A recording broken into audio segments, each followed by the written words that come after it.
नमस्कार, मैं प्रेयसी। स्वागत है आप सभी का द प्रिंट लाइन्स में। चलिए नजर डालते हैं आज की 5 बड़ी खबरों पर। अयोध्या में बन रहे राम मंदिर में कब रामलला विराजमान होंगे, इसकी शुभ तारीख फाइनल कर दी गई है।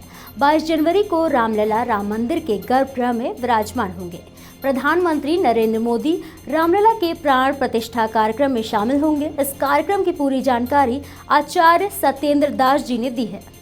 देखिए, ट्रस्ट की ओर से संभावित रूप से कि 15 जनवरी से और 18 जनवरी के बीच रामलला का प्राण प्रतिष्ठा होगी।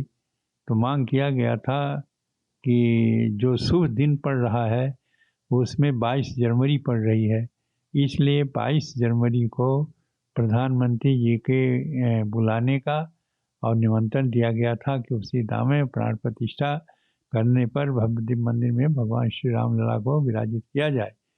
यह बात अभी संदिग्ध रही कि उनकी वहाँ से मिली या नहीं मिली, इस पर लोग संदेह करते थे। लेकिन अब जब स्वयं प्रधानमंत्री जी ने इसकी घोषणा कर दी है कि हम अयोध्या जाएंगे और रामलला के प्राण प्रतिष्ठा में सम्मिलित होंगे, तो बहुत प्रसन्नता की बात है कि इस प्रकार से कैसे वे लोग आए और अपना काम कर रहे हैं। श्रीनगर में इंटरनेशनल फिल्म फेस्टिवल का जश्न मनाया गया। टैगोर हॉल में आयोजित फेस्टिवल में 17 देशों की 30 फिल्में दिखाई गई।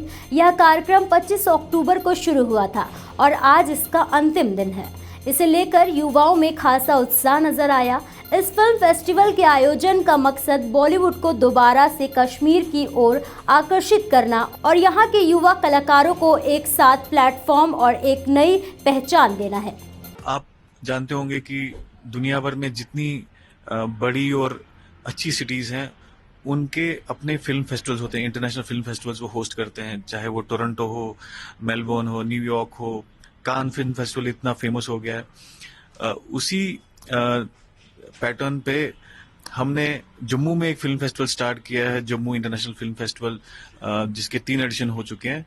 और श्रीनगर में हमने स्टार्ट किया है the international film festival of Srinagar, जो हमने पिछले साल स्टार्ट किया, पहला एडिशन किया, ये दूसरा एडिशन है जो आज और कल 2 दिन यहाँ पे चलेगा।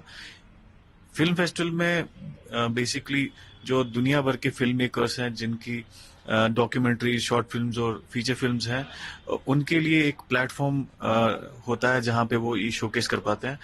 इस बार हमारे पास बहुत ज्यादा ओवरवेलमिंग रिस्पॉन्स आया। हमें शायद खुद ही अंदाजा नहीं है कि श्रीनगर कितना फेमस है दुनिया में। हमारे पास जब भी हमने इसकी एंट्रीज ओपन की, 24 घंटे में हमारे पास कुछ 100 एंट्रीज आई 10-15 कंट्री से। फिर हमें एक्चुअली बंद करना पड़ा पोर्टल कुछ टाइम के लिए, तो इतना ओवरवेलमिंग रिस्पॉन्स था। तो कुल मिलाकर हमारे पास 200 फिल्में, which includes documentary, short films and feature films. So we got around 200 entries from 37 countries. और उसमें से then we have a jury, जिसके हेड मुश्ताक काक साहब हैं, जूरी हेड। ये जूरी ने फिर शॉर्टलिस्ट की कुछ 30 और फिल्म्स प्रोजेक्ट्स 17 कंट्री से, जो हम यहाँ पे ये 2 दिन में शोकेस करेंगे, जिसमें कुछ कश्मीर के फिल्म मेकर्स भी हैं जिन्होंने कश्मीरी में फिल्में बनाई हैं, वो सब भी यहाँ पे शोकेस होगा। भारत ने बुधवार को कनाडा के लिए कुछ कैटेगरी में वीजा सेवाओं को फिर से शुरू कर दिया है। फिलहाल entry visa, medical visa, conference visa और बिजनेस वीजा कैटेगरी में ही बहाली की गई है। चंडीगढ़ से आ रही इन तस्वीरों में लोगों के हाथ में अपने जरूरी कागजात लिए देखा जा सकता है। लोग खुश हैं कि अब वे अपने परिजनों से मिल सकेंगे। सरकार का बहुत बहुत धन्यवाद। शुरू हो गया काम, सरकार का बहुत बहुत धन्यवाद है जी। जो वीजा खोल दे, सारे बच्चे अपने सैट हो जाए, ठीक है जी। तो मैं टूरिस्ट वीजे जा रहा जी, मेरी बेटी कनेडा जी। हाँ जी, मेरी बच्चे को मिलने जा रहे हैं जी उसको। हाँ जी, हाँ जी, खुल गया, बहुत बहुत बढ़िया हो गया जी। तो मेरी बेटी को डिग्री मिली है, वो वास्ते आप जा रहे हैं, ठीक है जी। हाँ, पहले बंद था, अब खुल गया, ठीक है जी। बहुत अच्छी बात है, बहुत बढ़िया बात है जी। उत्तर प्रदेश सिंचाई विभाग द्वारा हर साल की तरह इस बार भी हरिद्वार में गंग नहर को बंद कर दिया गया है। आने वाले 20 दिनों तक यह बंद रहेगा। बताया जा रहा है कि गंग नहर की साफ सफाई और तटबंधों की मरम्मत के लिए इसे बंद किया गया है। ये 20 दिन के लिए टोटल हमारी जो नहर होगी वो भीमगोड़ा बैराज से बंद किया है। कितने जनपद इससे प्रभावित? इसमें हमारे उत्तर प्रदेश के 16 जनपद हैं जो इससे मतलब सिंचाई की जाती है। ये जो गंगा नहर है हरिद्वार से कहाँ तक प्रभावित है? ये गंगा नहर हमारे हरिद्वार से और लगभग फिरोजाबाद तक जाती है, जिसमें लगभग 14 से 16 जनपद आते हैं टोटल। इस बीच में सफाई कार्य किस तरह? हाँ, इस बीच में जो भी हमारे मेन कैनाल के वर्क हैं, जैसे घाटों की सीढ़ियों की मरम्मत है, रेलिंग है और आपकी आंतरिक स्लोप हैं, जो भी मेंटेनेंस मतलब होता है वो सब इंटरनल सेक्शन का जो भी नहरबंदी में संभव होता है वो सारा कराया जाता है।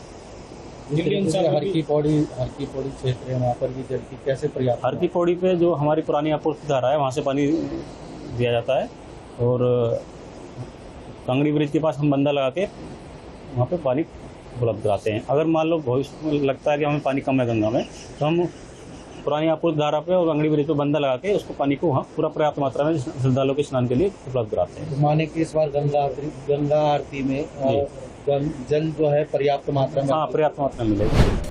राजधानी दिल्ली में ठंड की दस्तक के साथ ही प्रदूषण का कहर भी शुरू हो गया है। हवा की गुणवत्ता यानी एयर क्वालिटी इंडेक्स में कोई सुधार नहीं हुआ। दिल्ली का औसत AQI बहुत खराब श्रेणी में दर्ज किया गया। पूरे शहर में प्रदूषण की चादर बिछी हुई है और लोगों को इसकी वजह से वर्कआउट में दिक्कतें आ रही हैं।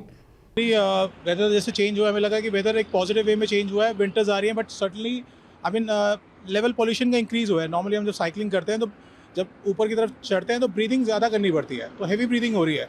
तो नॉर्मली आप देखिए कंस्ट्रक्शन भी दिल्ली में इतनी ज़्यादा हो रही है और उसके अलावा पोल्यूशन ऐड हुआ जा रहा है, तो पोल्यूशन लेवल कोई अच्छा नहीं है। जैसे जैसे विंटर्स ऐड हो रही है उतना ही पोल्यूशन इंक्रीज़ हो रहा है। गाड़ियाँ इतनी एडेड हैं, देन उसके बाद कंस्ट्रक्शन इतनी एक्सट्रीम चल रही है और उसके बाद स्टबल बर्निंग जो पंजाब और साइड से हो रही है वो पोल्यूशन बढ़ा ही रही है दिल्ली में। और उसके अलावा नॉर्मल वॉक करना भी एक तरह से ईजी नहीं है। आप पोल्यूशन लेवल नॉर्मली चेक करिए, AQI 300 पार हो चुका है। नॉर्मल 100-120 एक अच्छा लेवल होता है नॉर्मल दिल्ली के हिसाब से, बट ये तो 300 प्लस है। It's a very severe thing. ऐसी ही और भी महत्वपूर्ण खबरों को देखने के लिए जुड़े रहिए द प्रिंट लाइन्स के साथ।